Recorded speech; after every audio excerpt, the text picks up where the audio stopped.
Alhamdulillah, salatu wassalamu ala Rasulillah, amma ba'du. Yang sama-sama kita hormati para pimpinan ya, baik dari MA atau Sanawiyah gitu ya, di NF Boarding School ya, tepatnya di Anyer ya.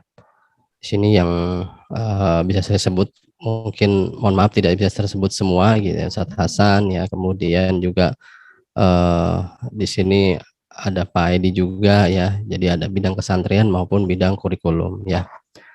Syukur alhamdulillah hari ini kita berkumpul ya, mudah-mudahan Allah berikan keberkahan dan niat lurus kita dalam belajar, sama-sama belajar ya. Karena salah satu moto hidup saya adalah belajar di mana saja, kapan saja, dan dari siapa saja ya. Termasuk saya hari ini juga mau belajar ya. Karena kalau saya diposisikan narasumber seolah-olah lebih banyak tahu, sebetulnya belajar langsung, kemudian juga berinteraksi langsung, kemudian juga banyak mengkaji juga ya, melakukan riset juga gitu ya. Mudah-mudahan hari ini bisa saya bagi, termasuk saya juga bisa dapat pengetahuan-pengetahuan lainnya dari para asatid semua ya, Bapak Ibu semua ya. Apa yang akan saya sampaikan mudah-mudahan ada yang bisa manfaat diambil ya. Seperti yang tadi disampaikan gitu ya, mudah-mudahan apa yang kita sudah teman-teman guru atau asatid gitu ya, yang sudah lakukan gitu ya, ternyata oh sama nih kita udah lakukan juga gitu ya. Oh, berarti jadi penguatan. Insya Allah bismillah ya. Nanti kita bisa diskusi. Kalau memang ada yang baru gitu, oh ini baru ya. Oh, mudah-mudahan itu ada manfaatnya gitu ya. Kalau ada yang kayaknya kayak gini kurang tepat deh, oh, saya senang banget gitu ya, jadi sebuah diskusi sama-sama ya. Karena memang saya selalu kalau dapat kesempatan seperti ini meniatkan diri untuk belajar ya.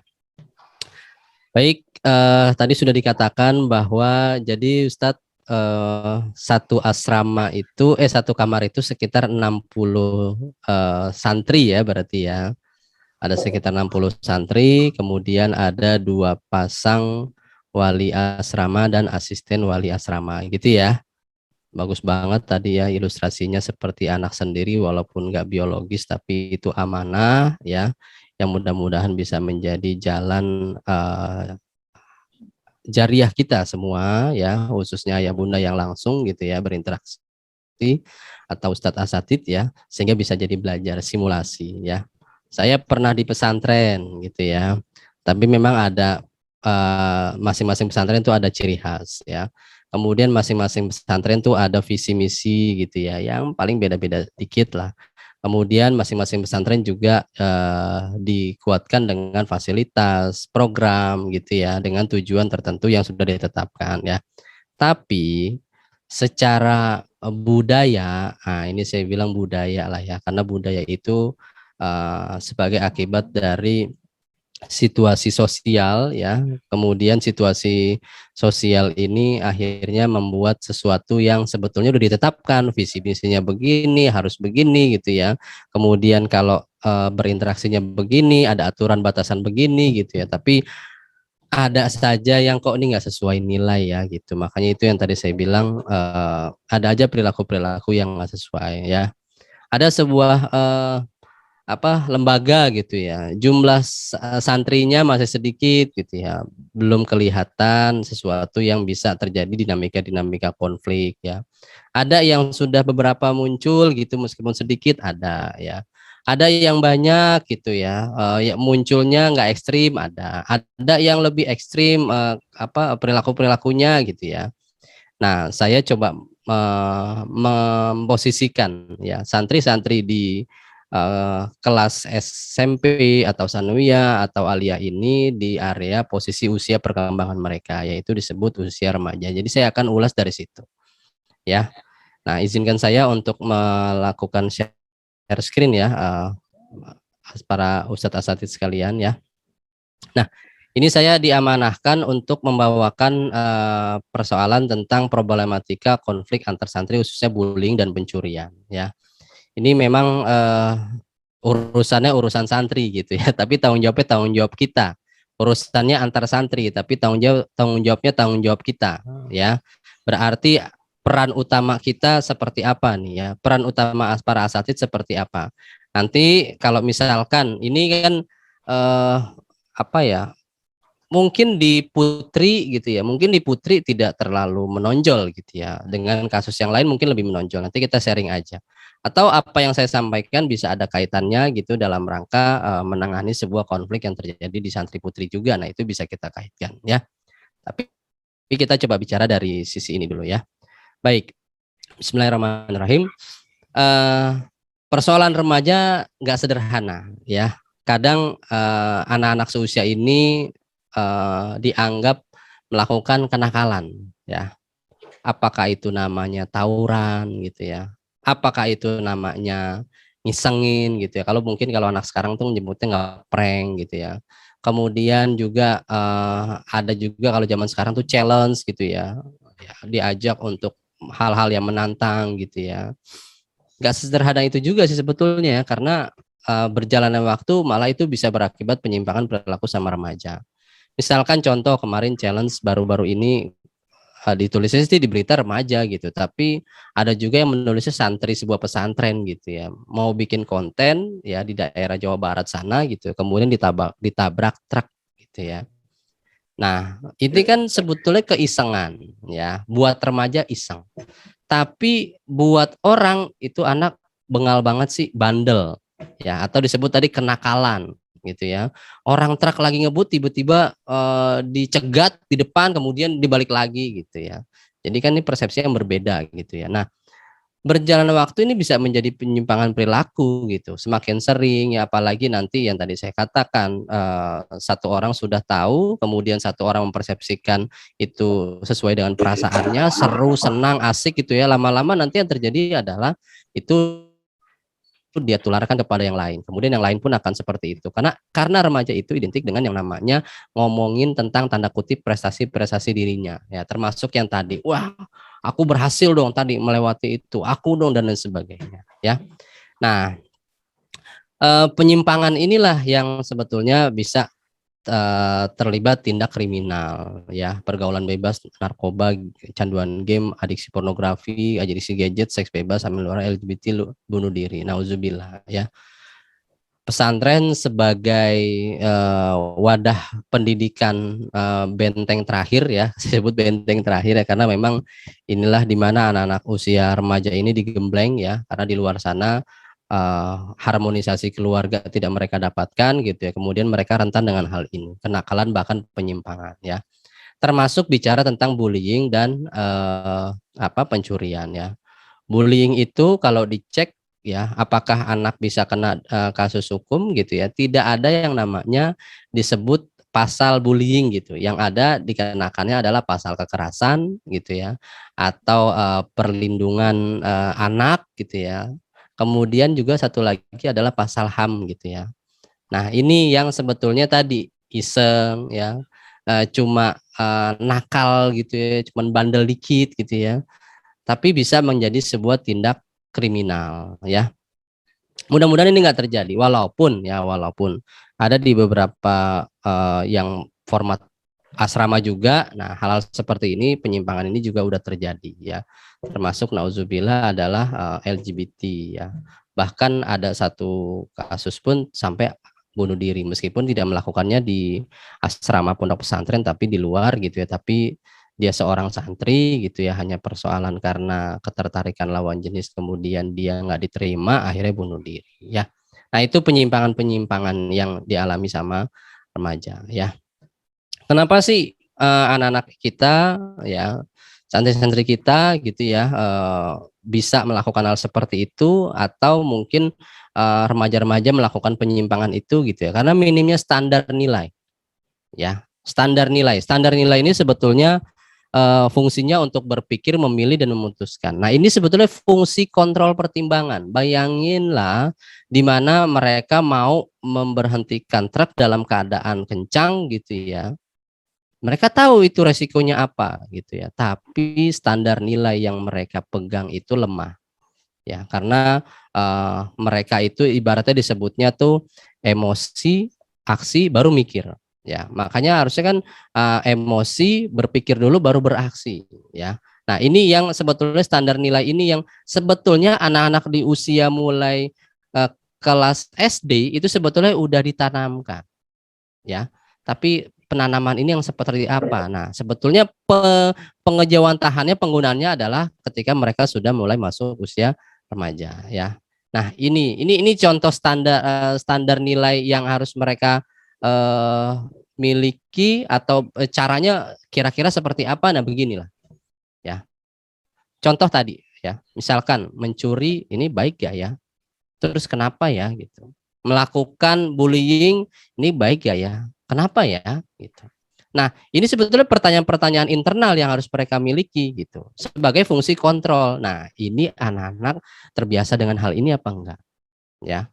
Karena yang tadi saya katakan emosi, aksi, baru mikir. Nah, itu fungsi kontrolnya ini tidak bekerja dengan baik.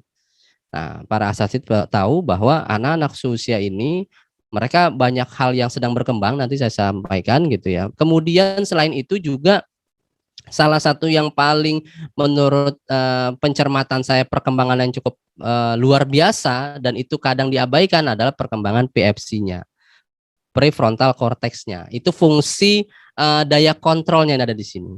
Fungsi nilai-nilai, fungsi sopan santun, fungsi apa namanya ya, kesesuaian, ya, etika ada di sini, ya, termasuk kayak gini, ya. Mereka kalau ditanya mencuri boleh gak ya, tahu pasti mereka bilang nggak boleh gitu.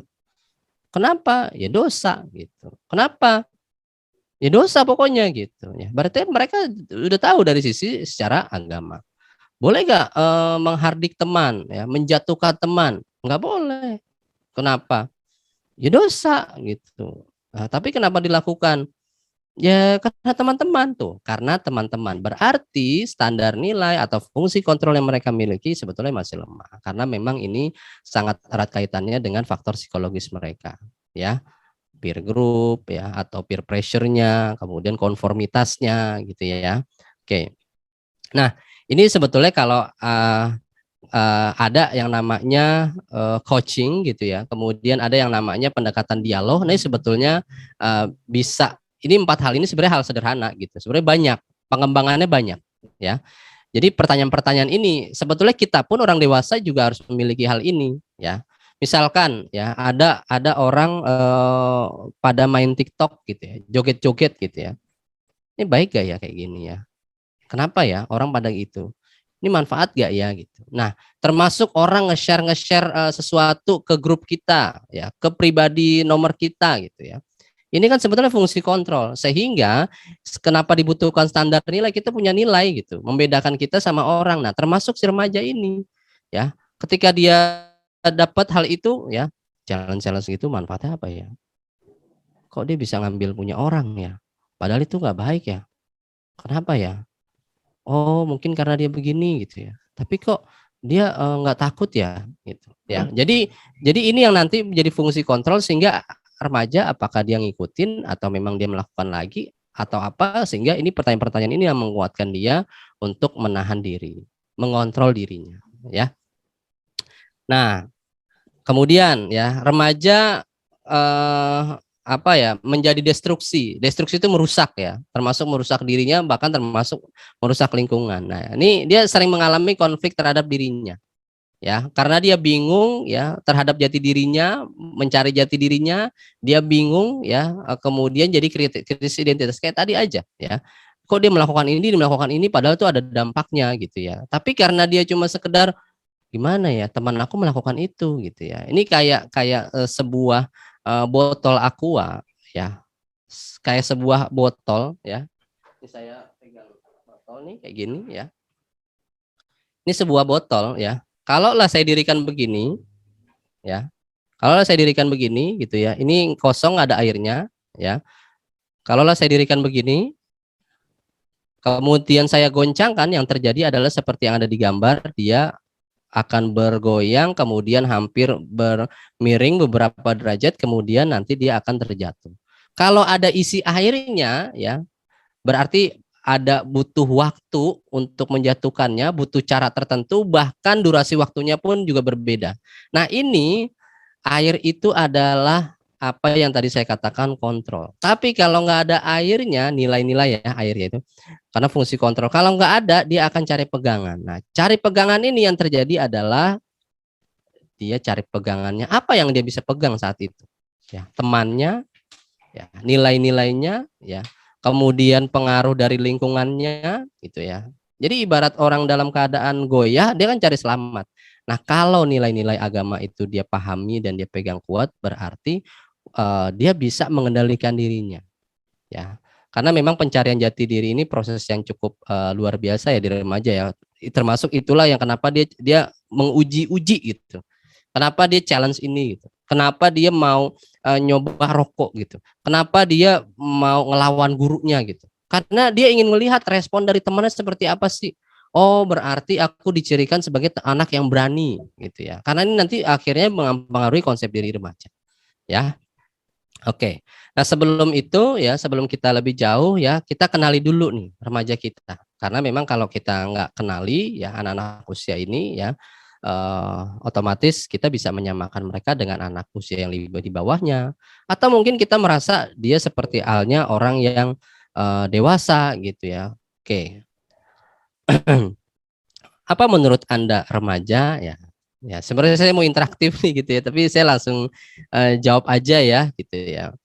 Nah, ada yang bilang remaja, kalau kata remaja itu masa yang seru-seruan. Ya, kalau kata orang tua masa yang bikin khawatir, gitu ya.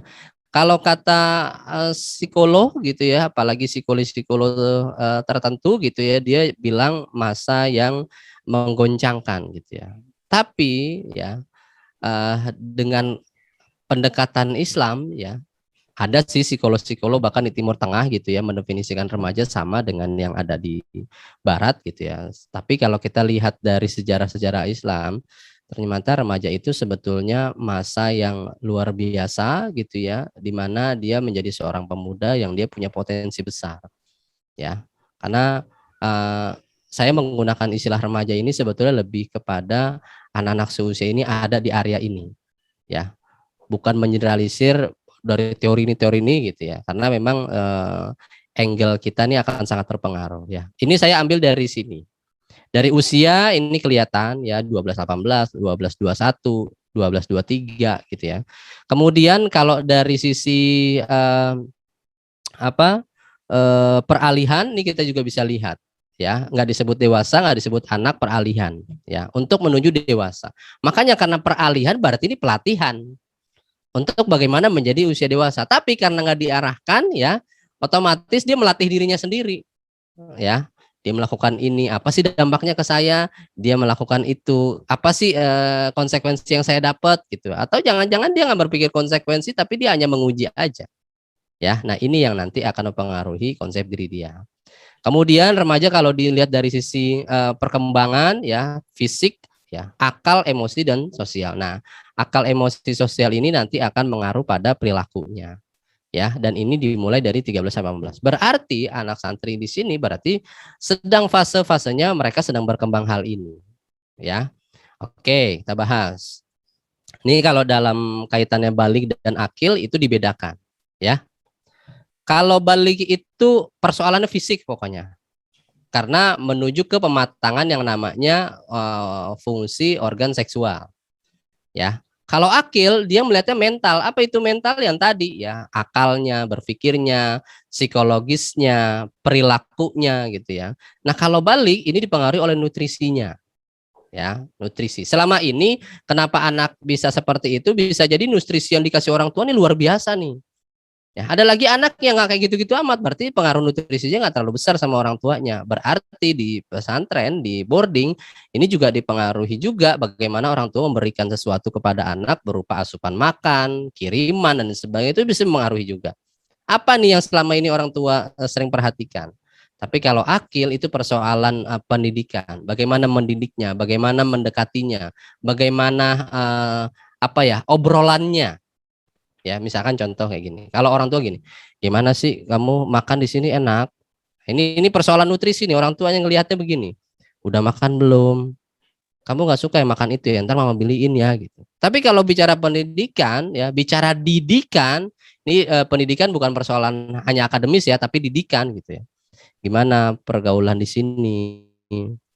Oh, teman kamu ada yang kayak gitu, terus kamu gimana? Kemarin ada kejadian ini ayah dengar gitu ya, kamu apa yang kamu lakukan? Apa yang kamu dapatkan? Gimana kamu dengan teman kamu? Gimana kamu mengikuti aturan dan sebagainya? Ini didikan ya. Nah, faktor nutrisi tadi, fisik tadi berkembangnya nafsu, ya, nafsu seksual, termasuk maaf nafsu kan gini, anak-anak usia balik ini remaja, ya, mereka tuh butuh asupan makannya itu luar biasa, ya. Salah satunya mereka makan tuh bisa pagi, ya, jam 9, jam 12, sore, kemudian malam, kemudian mau tidur dia bisa makan lagi. Ya, nah jadi kalau orang tua punya concern seperti ini, nah otomatis juga berkembangnya nafsu juga akan berpengaruh, ya, termasuk yang tadi. Nah ini kita bicara pengendalian diri. Nah kalau yang akil lebih kepada akalnya berkembang, ya ini nih ngasahnya, ya. Nah kalau yang satu pada reproduksi, kalau yang satu akal ngomong tentang tanggung jawab, termasuk mandiri juga. Kalau balik persoalan hidup dan mati, ya maksudnya apa, makan gitu ya, pokoknya hal-hal yang kalau makan sehat gitu ya, kemudian bisa melakukan banyak hal gitu ya, termasuk tadi ya karena itu memang insting yang ini ya, life insting tuh asupan makan sama seksual. Nah itu faktor dari hormonal. Nah ini dipengaruhi oleh peran ibu dan ayah, akil peran ayah dan ibu. Berarti selama mereka tidak ada di rumah, berarti peran ini kita lakukan nih sebagai wali asrama. Karena peran ini diambil nih sama wali asrama. Ya, apa nih yang sering kita pendekatan apa nih yang sering kita perhatikan sama anak? Ya, kita cek nih ya. Oke, cara ini nanti akan berpengaruh pada perkembangannya. Ini yang mulai berkembang. Ya, ini saya simpulkan ada lima kekuatan. Saya sebut kekuatan gitu ya, karena ini bisa jadi potensi, ini bisa jadi destruksi. Kekuatan fisik, emosi, pikiran, spiritual, termasuk sosial. Nah ini saya agak acak aja ya, termasuk saya tambahkan ya, tapi memang kesimpulannya ini ada 5 kekuatan ini, termasuk kekuatan pikiran dikaitkan dengan perkembangan bahasa, gitu ya. Nah ini juga nanti akan kita lihat. Nah ini perubahan fisik udah kita lihat. Sebenarnya ini akan ngaruh juga ya. Kenapa anak melakukan kekerasan gitu ya?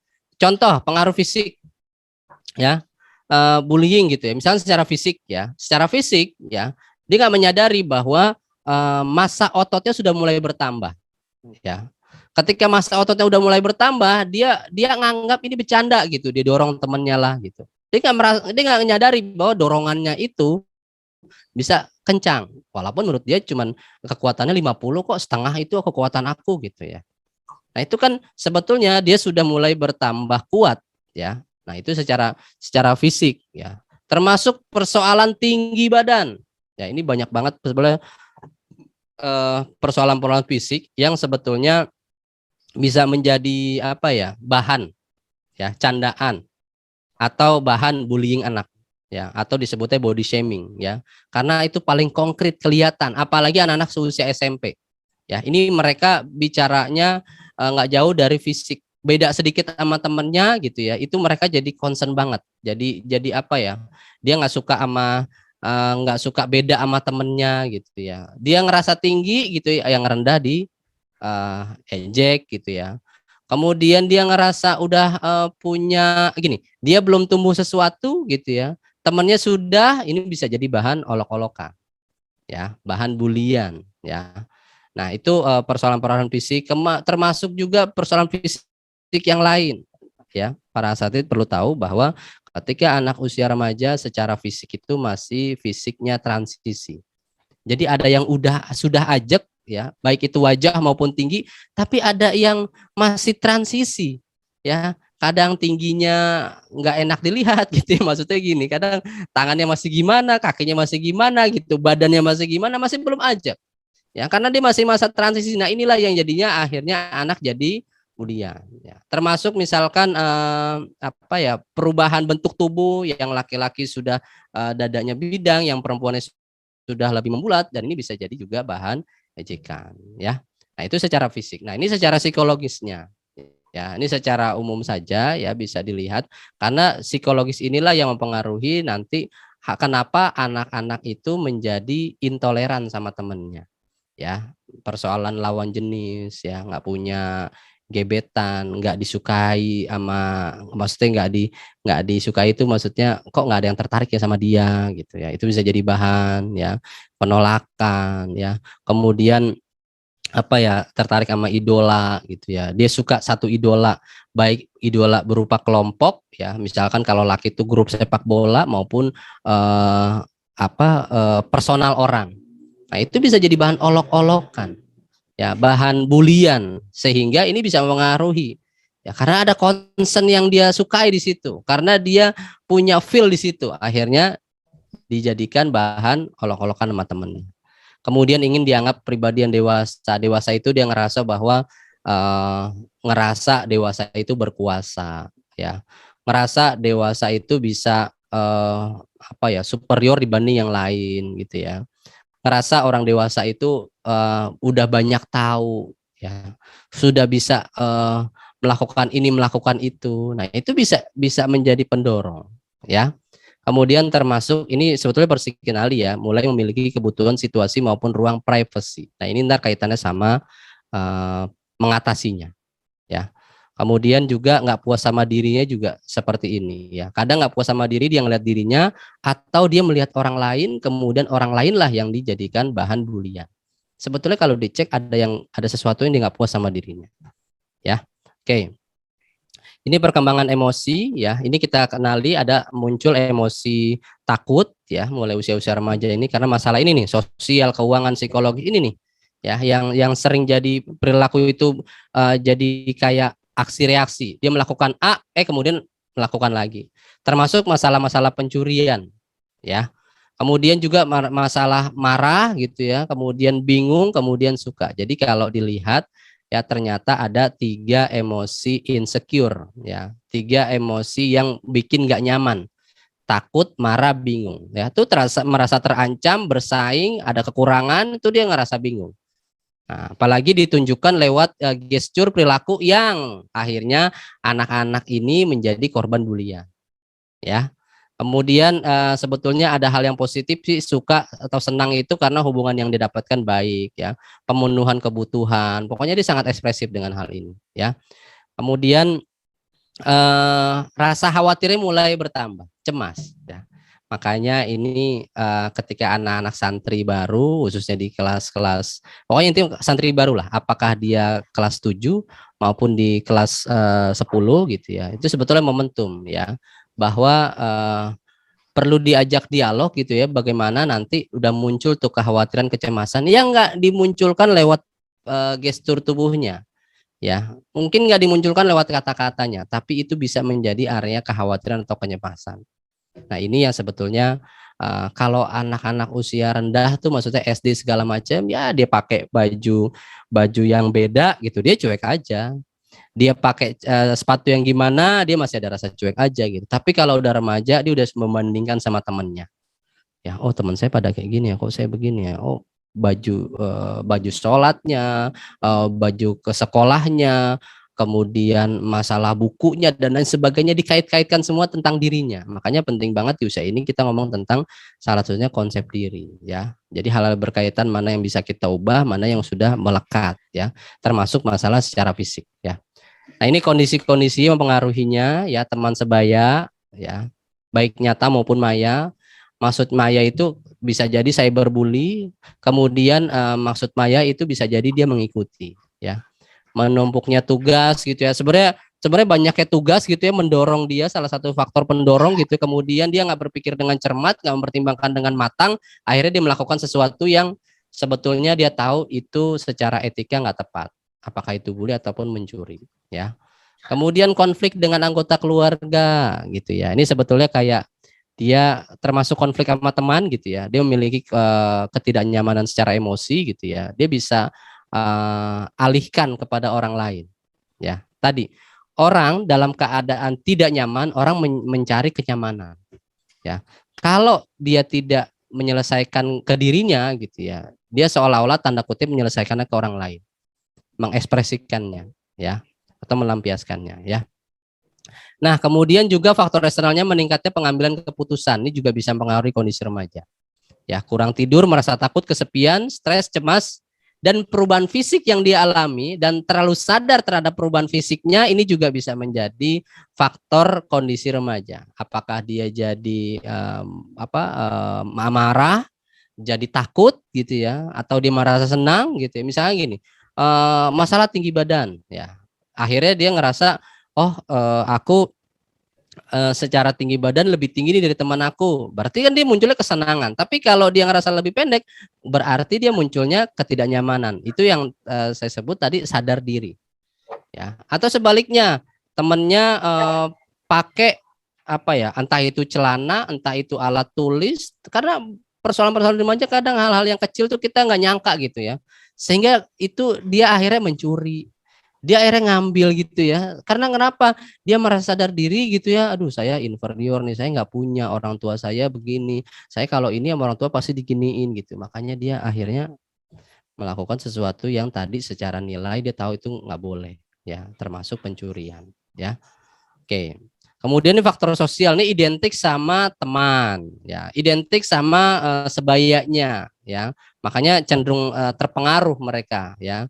Kemudian sebetulnya yang positif ada tanggung jawab orang dewasa mulai ngambil peran dan kasih bantuan ya. Makanya kalau remaja-remaja dilibatkan, santri-santri ini banyak dikasih pelibatan gitu. Jadi jangan sungkan-sungkan nih para asatid gitu banyak melibatkan usia-usia ini nggak apa-apa. Karena secara fisik mereka sedang berkembang gitu ya, secara emosi juga sedang berkembang, secara psikis sedang berkembang, kasih mereka kesempatan itu ya. Jangan dirasa aduh saya nggak enak nih ini gitu ya. Tinggal diatur aja caranya bagaimana bicaranya, kemudian ritme yang sudah diberikan beban atau peran dia seperti apa, banyaknya kita aja yang ngatur. Ya, tapi yang jelas jangan sampai nggak diberikan seperti ini ya. Karena ini nanti akan mengkaitkan dia, akhirnya dia jadi banyak kosong ya. Termasuk hubungan juga terlibat pengambilan keputusan orang dewasa juga bisa dilibatkan ya. Kemudian cenderung kuat berkelompok dan bergabung dengan remaja sebaya ya. Jadi dia gampang banget tuh punya teman, kemudian teman yang ngenalin, punya kelompok gitu ya. Dia gampang banget tuh untuk bergaul ya, apalagi anak-anak yang cukup sociable ya, gampang bergaul ya. Dan punya solidaritas yang tinggi pada teman dan kelompok. Ini sangat kaitannya dengan solid gitu ya, kemudian juga dia berani berkorban untuk temannya gitu. Makanya kadang di usia dalam satu momen gitu ya ditanya gitu, siapa yang melakukan gitu ya. Mereka ngerasa solider sama temennya, solid gitu ya, menjaga marwah kelompoknya gitu, diam aja gitu. Kalau gitu semuanya kena ikop ya gitu, nggak ada masalah gitu. Yang penting harga diri bersama, harga diri kelompok tidak runtuh gitu ya. Dipermalukan sama-sama, hayu gitu ya. Makanya ini remaja ini yang mesti kita cek adalah pemikirannya apa sih ini yang dia muncul, yang ada di dia. Kemudian dia mempersepsikan apa, kemudian dia merasa itu nggak ada masalah gitu. Karena ada anak yang remaja itu diperlakukan begini, dia langsung ngerasa aduh saya begini gitu. Tapi ada anak yang biasa-biasa aja gitu ya, atau B aja anak nyebut ya. Itu berkaitan sama pemikiran mereka ya. Dia suka dengan cerita-cerita kisah-kisah yang sedang viral atau lelucon. Nah, ini sering banget kita dengar humor-humor usia ini ya. Nah, humor ini identik sama bercanda, termasuk ngeprank, ngejain temen yang sebetulnya mengarah kepada bullying. Dia juga udah mulai interest nih sebetulnya. Kenapa? Sebetulnya mereka ini kan kebanjiran testosteron yang usia laki-laki ya. Nah, testosteron ini kan sebenarnya persaingan ya. Nah, ketika dia melakukan sesuatu ya, mereka tuh sebetulnya butuh dopamin. Dopamin itu hormon bahagia, senang. Ini hormon berkaitan sama reward ya. Kalau itu mengasihkan, dia akan ulangi. Bagaimana cara dapat asikannya? Misalkan menantang, wah seru nih. Atau misalkan dapat apresiasi luar biasa dari teman-temannya. Ya, kalau zaman sekarang tuh kalau namanya dapat jempol lah, like gitu ya. Atau komen, mantul gitu lah ya. Nah, ini sebetulnya bisa mendorong perilaku remaja. Ya, jadi apa yang ada di pikirannya ya. Kemudian juga perkembangan bahasa nih kita lihat ya. Tuh ya, topik yang sering diungkapkan seputar teman, hobi, idola ya, termasuk prestasi tanda kutip, prestasi positif makanya termasuk juga prestasi negatif.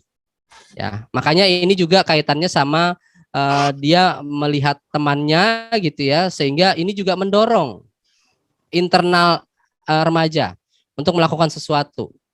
Temannya punya idola yang sama gitu ya, temannya bisa mencapai A, dia nggak bisa mencapai A, akhirnya dia ingin seperti temannya, cara-caranya ya, apakah dia curi gitu ya. Kemudian dia juga bisa mengungkapkan pendapat dan perasaannya semakin baik dari masa sebelumnya, baik senang maupun sulit. Meskipun sebetulnya gitu ya, kadang dia juga dalam kondisi emosi gitu, jadi kadang nggak tepat cara ngomongnya ya. Dan perlu kita pahami bahwa kadang ucapan yang keluar dari mulut mereka belum tentu sama dengan yang ada di pikirannya. Kan mereka udah mulai berpikir kritis, sehingga mereka juga mempertimbangkan resikonya ya. Atau bisa jadi kita anggap kok dia bicaranya nggak benar sih gitu ya, nggak jujur sih, nggak terbuka sih gitu ya. Ya itu tadi ada yang dipertahankan sama dia ya.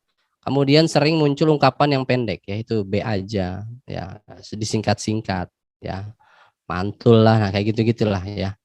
Oke, ini mengenali otak remaja ya. Ini yang laki itu persaingan menantang kompetisi. Makanya kejadian bullying itu sebetulnya banyak terjadi di laki-laki dibanding perempuan. Karena perempuan itu harmonisasi, ketemu orang sesama perempuan gitu, dia pengen banget lah interaksi, kenal, deket gitu ya. Karena kebutuhan perempuan tuh ngobrol, ya, curhat. Tapi kalau laki ya ketemu ya, apalagi dengan adanya gadget sekarang lebih senang menyendiri gitu ya, biasa aja gitu ya, ibarat kesentuh gitu ya, gampang curiga gitu ya. Nah itu, nah kompetisi termasuk sebetulnya ada hal-hal dia yang nggak sukai, dia nggak capai gitu ya. Nah itu tadi ya, dia lebih senang bersaing gitu ya. Jadi kalau perempuan ketemu dengan perempuan dia ini banget gitu ya, harmonis banget gitu ya. Tapi kalau laki ya ada seperti inilah, muncul curiga. Ini sebetulnya fitrah. Karena seorang laki-laki kan dia jadi pelindung. Nah, berarti modalitas seperti ini yang itu sebetulnya apa dibutuhkan. Termasuk dia melakukan sesuatu dengan jerih payah gitu ya, dengan sesuatu yang upaya keras gitu. Ini karena laki-laki sadar dengan persaingan.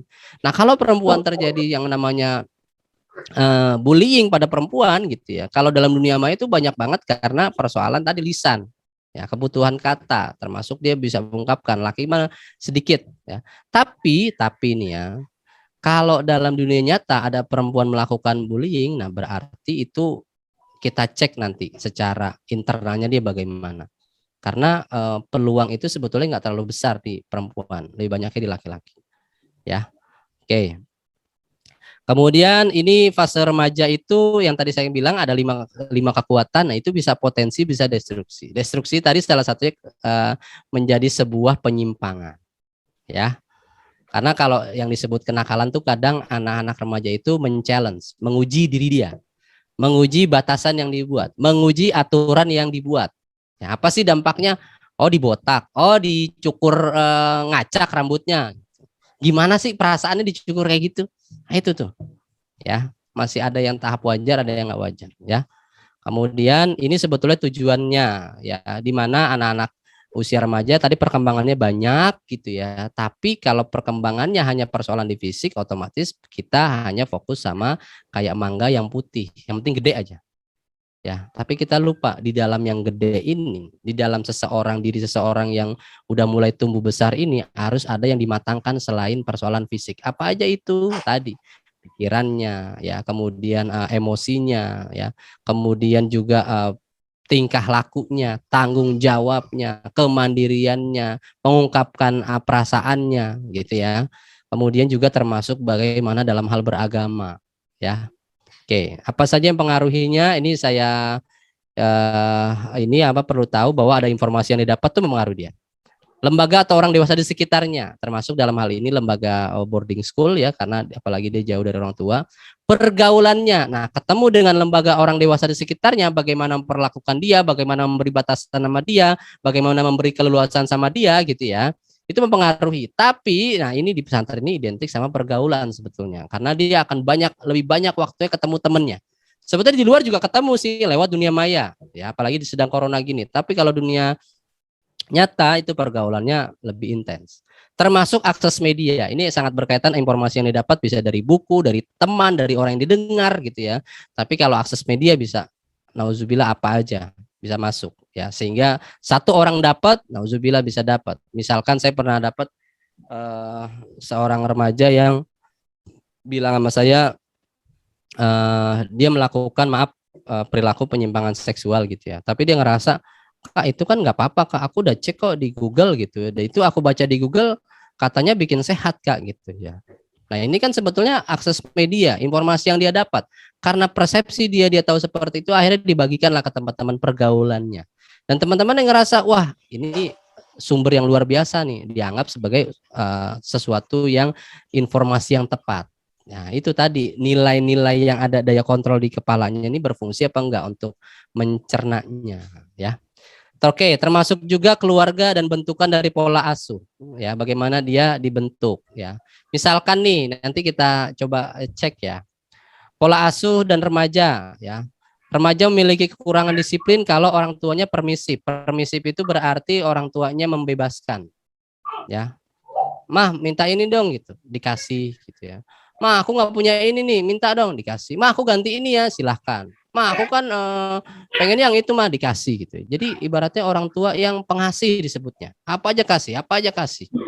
Ya. Nah ini sebetulnya baik itu keinginan maupun perbuatan gitu ya. Jadi orang tuanya permisif banget. Nah datanglah dia ke sebuah boarding gitu ya. Dia bawalah perilaku seperti ini. Ya keterampilan sosialnya yang perlu adaptasinya cukup luar biasa lambatnya. Kenapa? Karena dia dari orang tuanya ya. Kemudian sangat nuntut tuh kayak gini, misalkan dia ingin sesuatu gitu ya, karena orang tuanya nggak ngasih, dia akan maksa gitu. Nah dalam keadaan tertentu dia jauh dari orang tuanya gitu ya, berarti dia bisa tertuntut dirinya gitu, aku harus makan nih jam segini, harus makan nih jam segini, aku harus jam segini gitu. Akhirnya dia merasa nggak aman, akhirnya dia melakukan ya. Kemudian pola asuh yang punya figurnya otoritatif. Nah ini orang otoritatif itu yang demokratis lah orang tuanya. Mau berdialog, mau dengarkan pendapatnya, mau memberikan penghargaan. Ya ada tuntutan, dia harus melakukan ini gitu, tapi diimbangi dengan kasih sayang. Ya. Nah ini makanya muncul anak yang berani berpendapat, percaya diri, konsep dirinya positif. Ya, diajak disiplin mandiri itu dia udah dapat didikan yang pas lah dari orang tuanya. Ya. Kalau otoriter, nah ini nanti kita cek ya, agresif di luar rumah ya. Otoriter kita tahu ya, apa-apa arahan dari orang tuanya, bahkan batasan level tinggi gitu ya. Kemudian kalau neglected nih anak-anak yang ibaratnya di masa bodohin lah sama orang tuanya. Ya misalnya sebenarnya gampang gini sih, ada orang tua tuh yang anaknya lahir kemudian titip sama neneknya gitu. Ini kan akan mengaruhi secara emosional, secara adaptasinya, secara sosial gitu ya, bahkan kepercayaan dirinya ya. Nah, kemudian lagi peer pressure ya. Peer pressure. Jadi sebayanya itu memberikan tekanan baik secara langsung maupun gak langsung. Ada sih peer pressure yang positif gitu ya. Temannya pada ngaji, dia sendiri nggak ngaji, akhirnya dia ngaji. Temannya pada bawa Quran, dia nggak bawa Quran. Itu positif tuh, peer pressure. Ya ada yang langsung disampaikan dengan lisan, ada yang ya berjalannya waktu gitu ya, lewat perbuatan-perbuatan temannya gitu ya. Nah, jadi yang negatif ini mencari kepuasan sementara. Nah, ini nih peer pressure tadi, kepuasan tuh, termasuk misalkan rokok, termasuk bullying, termasuk mencuri. Itu ada faktor-faktor peer pressure juga gitu ya. Dorongan seperti apa? Nah, ini yang langsung ya, langsung mempengaruhi. Kemudian yang nggak langsung ya, jadi perilaku-perilaku yang ibaratnya orang langsung ditekan. Nah, ini nggak ditekan, biarin aja, jauhin. Gitu. Nah, itu juga termasuk yang nggak langsung. Nah, ini bentuk peer pressure. Nah, identik dengan sesuatu yang gini. Kita aja orang dewasa itu kalau ngelihat, misalnya contoh lah ya, lagi pandemi gini, kok saya nggak pakai masker ya, sendirian ya. Itu kan sebenarnya peer, ada pressure juga, akhirnya kita pakai. Nah, remaja itu persoalan lebih banyak lagi, hal-hal yang akhirnya jadi peer pressure dia. Selama itu positif nggak ada masalah. Tapi kalau itu negatif ya, ingat negatif itu kepuasan sementara aja sih sebetulnya ya. Nah, peer pressure juga dipengaruhi oleh namanya self esteem dan konformitas. Apa itu konformitas ya? Perubahan perilaku karena ingin menyesuaikan dengan lingkungan. Yang menurut lingkungan saat itu menurut dia nilai-nilai seperti ini. Ya, self esteem itu kaitannya sama harga diri. Contoh nih misalkan, ada anak yang dia nggak punya baju bagus, sering dikatain sama temennya gitu ya. Self esteem dia rendah nih, ya. Dikatain temennya, bullying tuh kan, berarti kan dia dapat pressure tuh dari temennya gitu ya.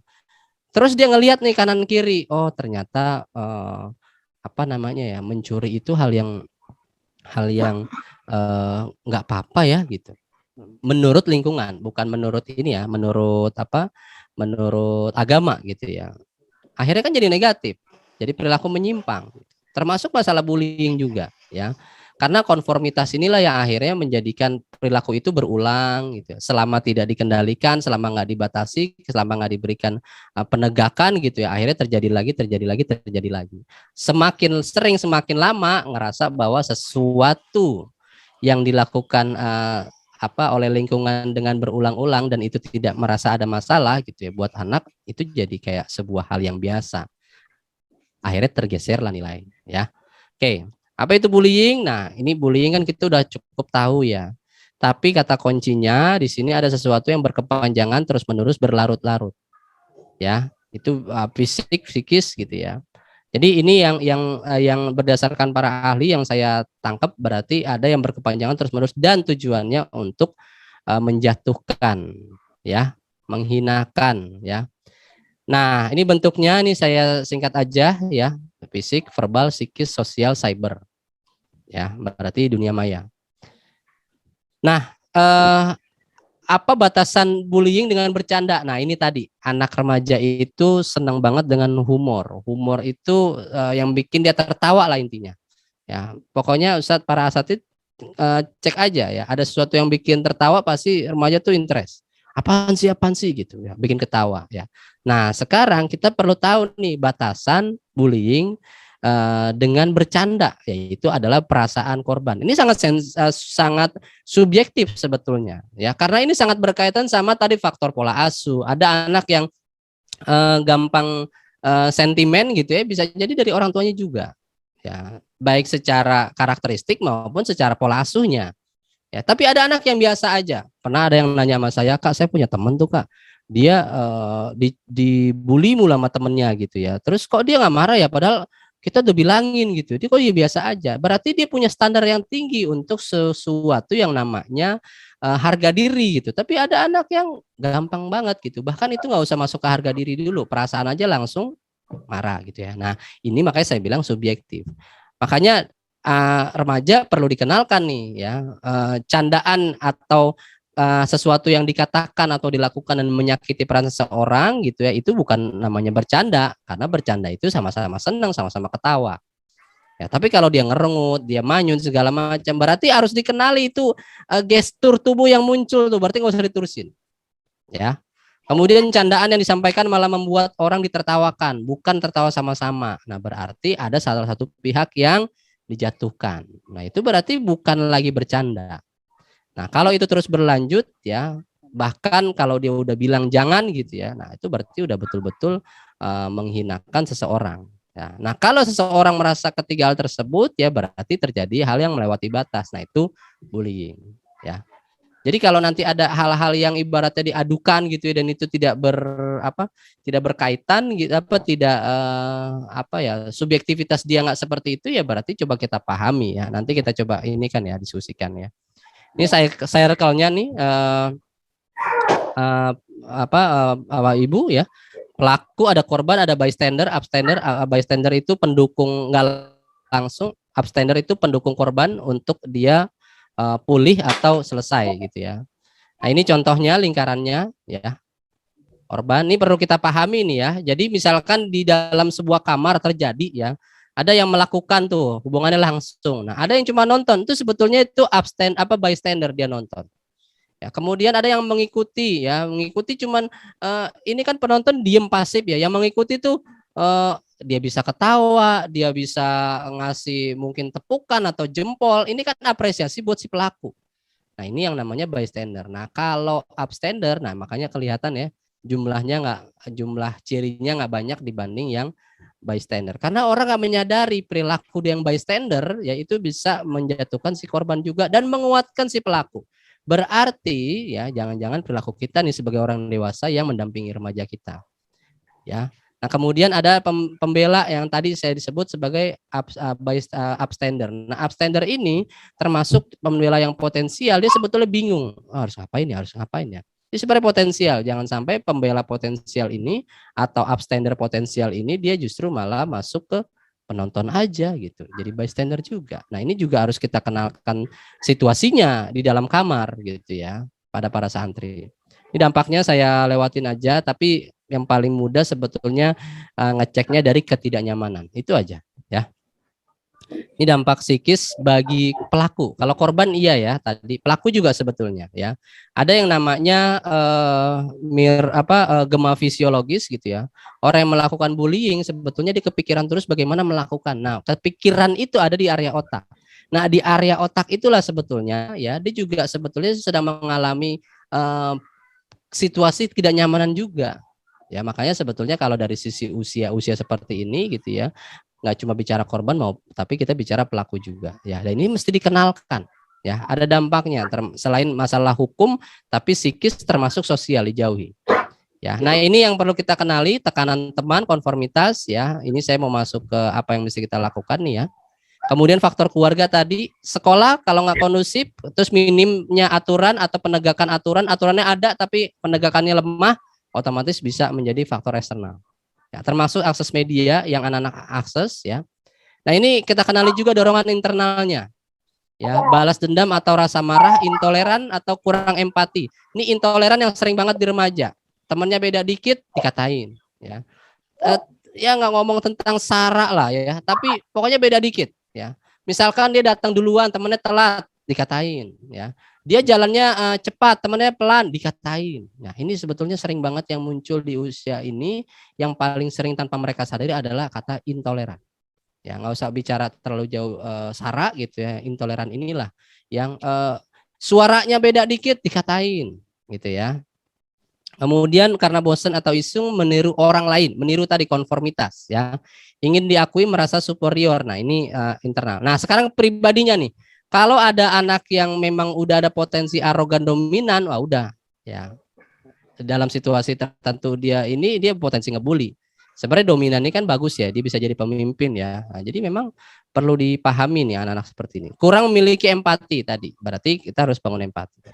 Suka kekerasan ya, nggak tahu nih pulang ke rumah dia main gamenya atau tontonannya gitu ya. Suka cari sensasi atau cari perhatian, rendahnya harga diri. Nah, ini ada dorongan-dorongan ini nih ya. Oke, terus kalau mencuri apa nih ya? Faktor internal. Karena memenuhi kebutuhan ya, itu hal yang simpel sih, lapar pengen makan gitu ya. Nggak ada sepatu, dia butuh sepatu gitu ya. Tapi ada yang namanya faktor pemuasan keinginan. Nah, keinginan inilah yang kaitannya sama yang lemahnya kontrol diri. Ya, dia udah punya sepatu, tapi kayaknya bagusan teman saya deh. Akhirnya lemah kontrol dirinya nih, pemuasan keinginan diambil. Ya, dia butuh makan nih, padahal udah makan nih. Tapi karena pemuasan keinginan, pengen agak ngemil-ngemil juga sih, diambil punya temennya. Ya. Kemudian faktor psikologis tadi, konformitas, pressure, sama self esteem rendah, bahkan rasa iri, gengsi, nggak pede. Ya, ini juga bisa mendorong dia nih. Ya, jadi misalkan gini, dia iri sama temennya, makannya enak terus, bisa jadi ya. Akhirnya hilang uang sejumlah sejumlah nominal yang besar juga gitu ya. Bisa jadi ada rasa iri atau gengsi. Karena kita tahu nih, kita nggak tahu pola asuh orang tuanya gimana nih. Kalau dia permisif gitu ya, kalau dia memanjakan berarti akan mempengaruhi anak ini gitu. Ya, di samping dia nggak bisa menahan dorongan, kemudian lemahnya kontrol diri. Ya, kemudian aturan penegakan yang nggak ajeb. Nah, makanya tanyakan sama mereka kenapa sih? Apa karena tekanan lingkungan? Apa karena ingin diperhatikan? Apa karena merasa malu nggak punya barang? Apa karena merasa seru atau hal menantang? Apa karena ikut seperti yang lain? Ya kadang enggak, aku cuman ikut aja kok ke yang lain gitu. Yang lain pada ngambil ya aku ngambil gitu. Ya, atau membalas barangnya pernah dicuri ya. Nah, makanya ajak remaja mempersiapkan kembali pencuri. Ya, sebetulnya gampang banget tuh. Kita pernah gak misalkan nih ada pulpen kita taruh, orang ambil tanpa izin. Itu kan sebetulnya potensi itu. Ya, kayak ada anak ya di mana dia ngambil uang ibunya, dia bilang nggak mencuri karena anak dia belum tahu konsep mencuri gitu ya. Padahal kan ngambil tuh harus izin, dia asal ngambil. Dia ngerasa bahwa aku mau jajan, itu ada uang aku pakai gitu. Tapi kalau udah besar, nah daya kontrolnya, daya pahamnya kan harus udah muncul. Apalagi dikaitkan dengan yang nggak boleh, dampaknya seperti apa gitu ya. Jadi ajak remaja mempersepsikan kembali itu mencuri. Ya. Jadi nggak bisa sekedar, karena gini, ini kaitannya sama apa yang ada di pikirannya, apa yang ada dirasakannya. Kalau dia ngerasa itu menantang gitu ya, oh berarti kita lurusin, kok hal yang menantang kok mencuri ya gitu. Kalau dia ngerasa malu nggak punya barang gitu, kenapa kamu nggak mau? Ya soalnya aku minder. Oh kenapa jadinya mencuri gitu. Jadi dari sini kita bisa mengarahkan anak nantinya. Oke, apa yang bisa dilakukan ya? Ustadz boleh tahu nih